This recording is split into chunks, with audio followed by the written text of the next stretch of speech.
Hello and welcome back to Caltech Gaming. We are once again going to do another run of Monster Prom. So, here we go. One player short game. Okay, and who do we want to be? I think everything went crap except this character. So let's go back to Red. Showtime!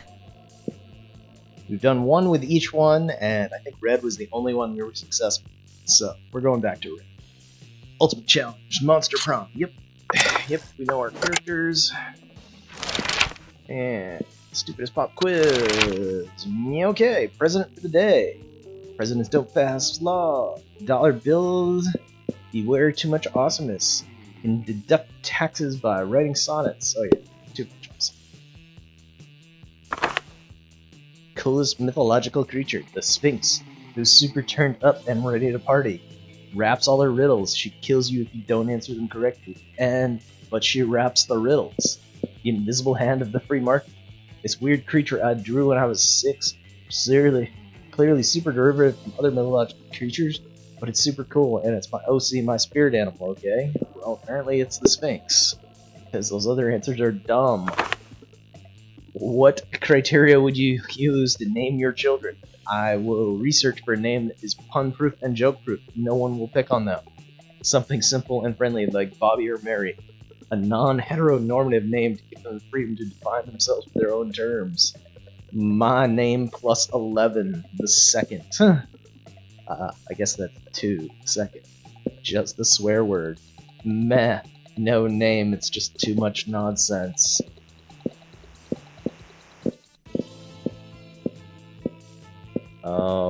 I don't know, pun and joke proof, sure.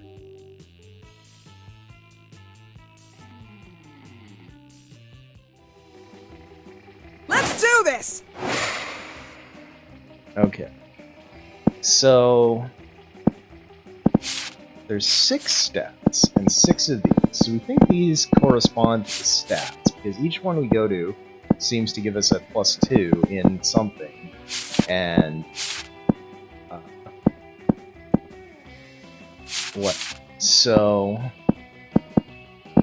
I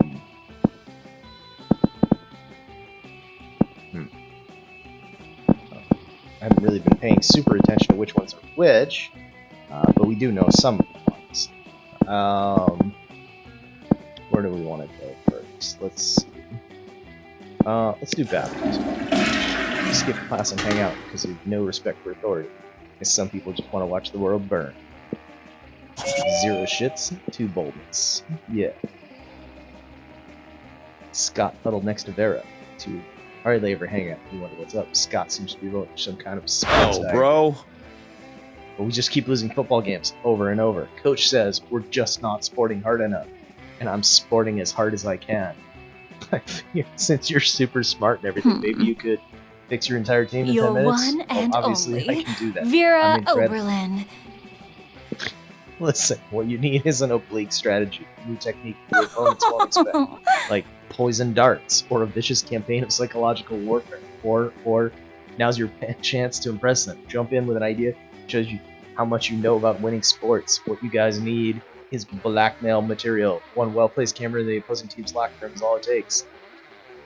Is a player who's really a truck. Nobody would be able to stop them.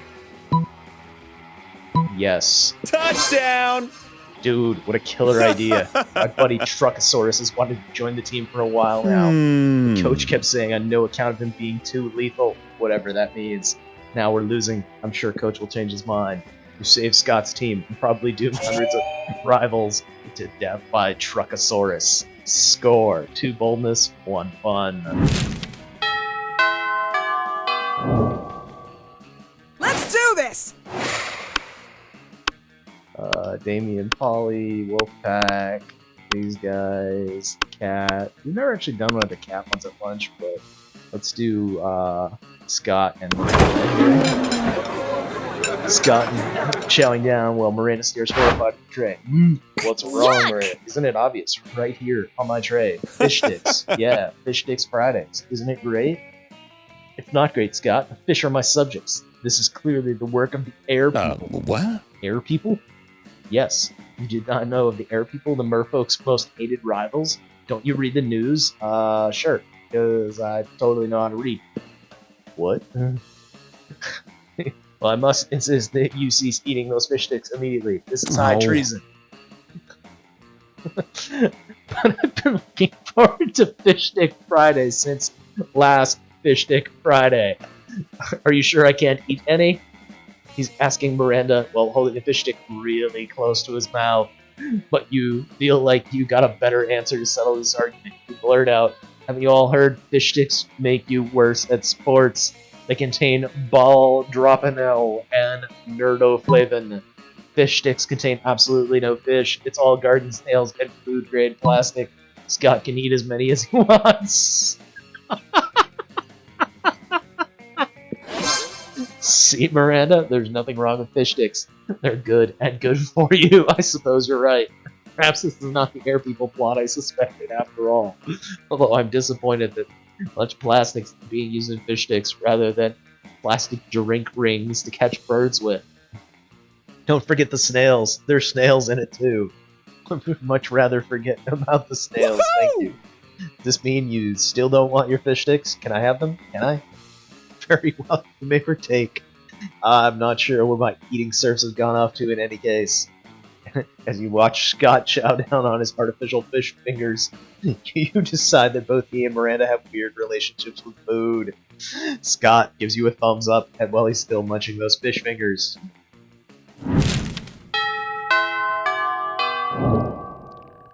Let's do this!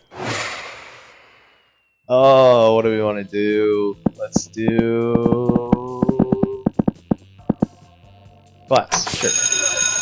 Listen to your elders and learn lessons. Yep. You know about that. Gain some smarts.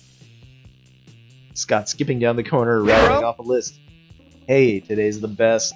Walking out of class, my tail just started wagging. You know sometimes your tail's wagging and you don't even know why. Tail might be so happy because I'm a werewolf. Whoa, being a werewolf is just about the best thing. And if I wasn't a werewolf, I wouldn't even have a tail to wag. But even then, I started thinking, and I suddenly realized where everything's would be pretty good. Were dolphins, were pigs, were weasels, were tanks. I wonder what the absolute best were creature would be. Where never vending machines, where water fountain, where door, where window, where knob, where floor. Okay, now he's just naming the things he can see. You better jump in. A were-moon. A were-werewolf. Yes. No. Huh? But when it comes to being a werewolf is the best thing. No too much of a great thing. They don't. This might be acceptance proofs of the rule. They don't say that either. I mean, being a werewolf, cutting my werewolf time in half. Full moon will turn me into another werewolf, then another full moon will turn me into a wolf. I don't want that. I don't want to lose any wolf time. He asked what besides a wolf you could be, and you said a werewolf. It's only fair that you lose 2 creativity and 1 smarts.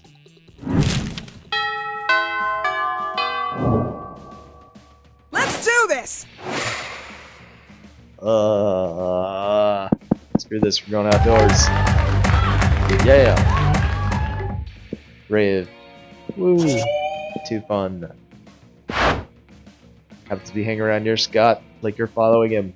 And suddenly he rips open space and time. A handsome prince steps out, bedecked and otherworldly. He approaches Scott. Greetings, my love. Yet.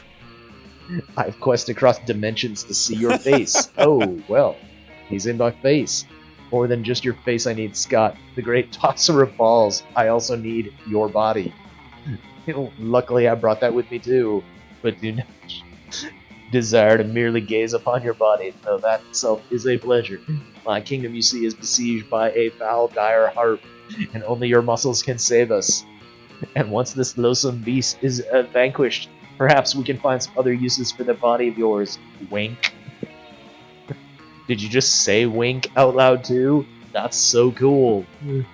These two are getting along way too well. You need to slay that beast yourself before Scott and the prince spend any more time together. But how? Rally a swarm of extra-dimensional termites to devour the dire harp spine. Sing so sweetly the dire harp kills itself out of jealousy. Oh, wow. We're going to rally a swarm of extra-dimensional termites to devour the dire harp's spine.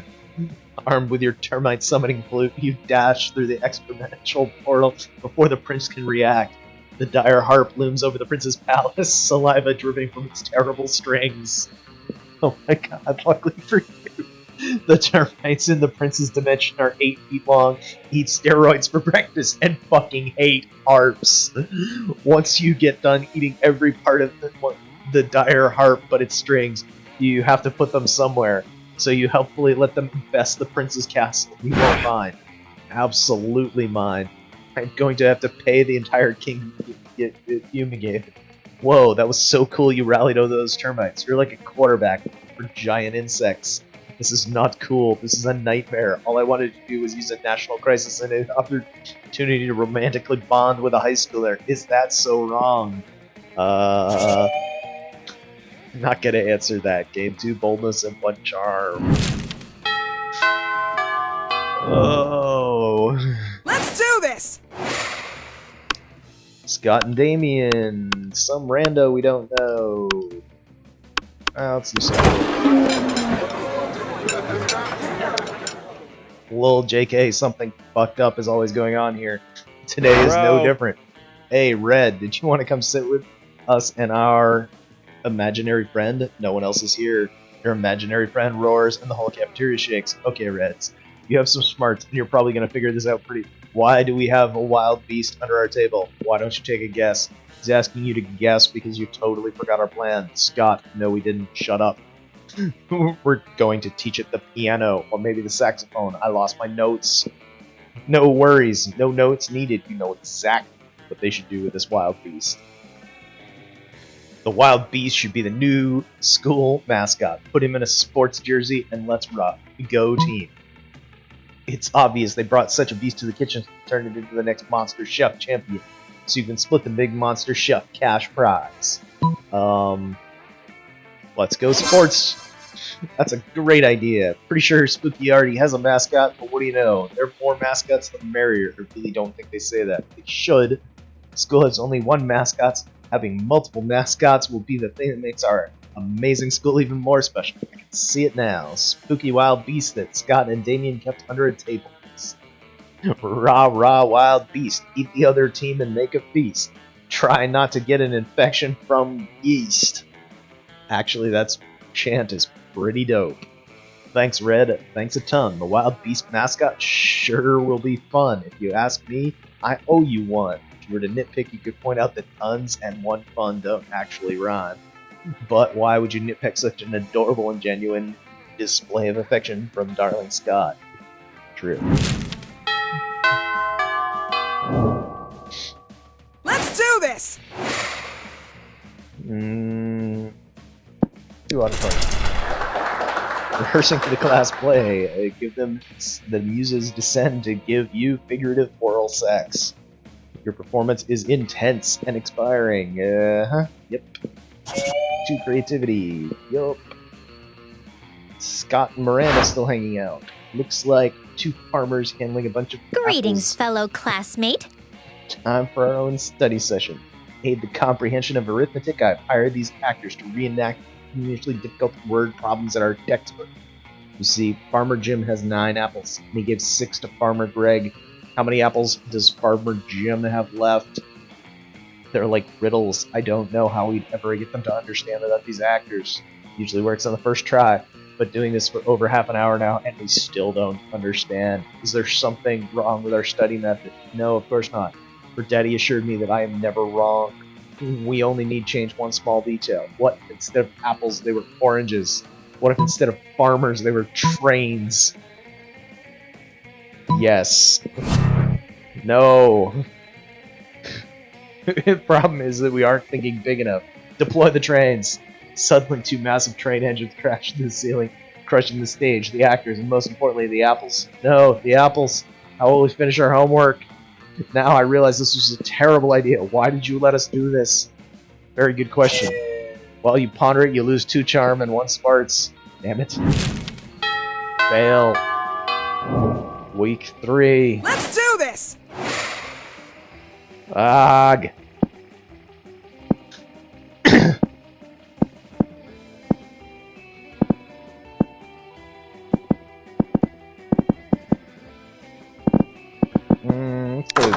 Show me that money.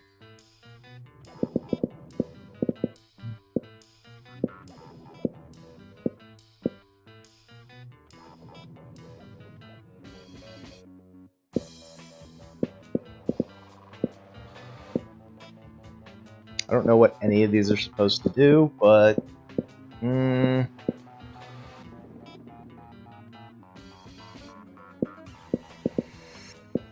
let's pick a sexy Latin accent. Catch you later.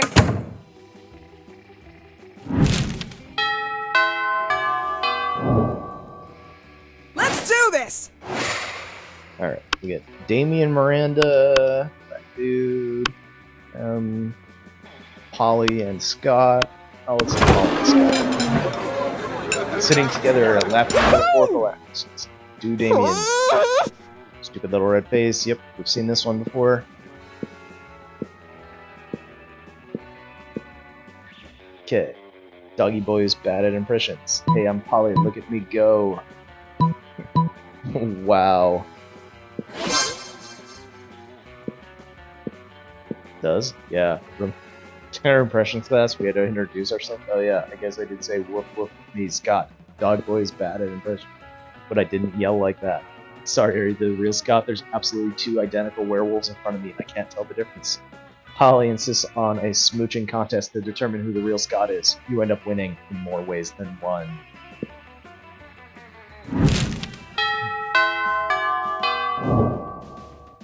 Let's do this! Alright, last event. What do we want to do? Last one up. Auditorium, class, library, outdoors, gym, bathroom. We didn't really get a gym one in this one. Let's do... Yep, big dodgeball, we know. Yep, getting this charm. Hey bro, I was just thinking about how much you and I want to share my favorite things with you. Yep, sharing my bones with you. But I don't remember where I left buried any of them. I thought maybe we'd go out peeing together. But peeing on each other's territory would be wrong. Then I don't know how to share the moon, or even where it is right now. So I guess that just leaves my two favorite things in the whole world, cheerleading and sports. Since you're not on the sports team, cheerleading it is. Let's cheer together, bro. What is that? You thought... You want to know what we're cheering for? Well, I should leave that up to you. What should we cheer for, bro? We should cheer for the working class. Nothing will aid the rise of the proletariat like a hearty cheer. We should cheer for each other because friendship is the greatest sport of all. Yes, yes, we'll cheer for each other's cheering, and our cheering will make each other's cheering more cheerful. Scott picks you up and tosses you in the air. Before you can hit the ground, he's in your arms, ready for you to toss him. Toss me higher, bro. With friendship, anything is possible. You toss Scott into the air, but somehow the force of your encouragement allows him to toss you again. You can fly into space. You crash into the sun. The sun is no match of your love for each other. I can't tell whether this fire in my heart is going to be burned up by the sun or my love for you. Probably both. You slingshot around the sun, traveling faster than the speed of light. You crashed into the earth 7 days ago, right before the opposing team scored a touchdown in last week's sports game. You obliterated the enemy quarterback. Haha! Yeah, cheerleading. Cheerleading indeed. Now you have an extra week to hang out with Scott, which won't be reflected in the game, you time-traveling cheater. You gain 2 boldness and 1 fun. The monster prom begins. Well, I think we gotta take Scott, because on this run we've just been doing that. Ask Scott to the prom. Let's there we do go. this! I think that's what we picked the first time through. Awesome, prom. bro. Yes, sure, why not? Sounds funny. Hard partying We're the that'll count perfect as a team. workout. Prom is rad. Yes. Danced all night, and most of Scott's were basically workouts. Yep.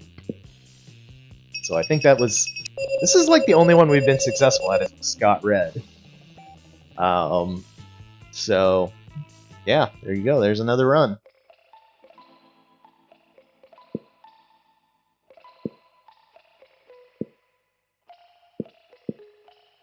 Scott turned out to be a genius and became the renowned mathematician in the country. JK, he became an athlete, but he's still a bit of a simpleton, but as lovable and good-hearted as ever. Vera realized she was a character, which, yep, you know that. Liam had the now designs Instagram. Yep, seen that one before.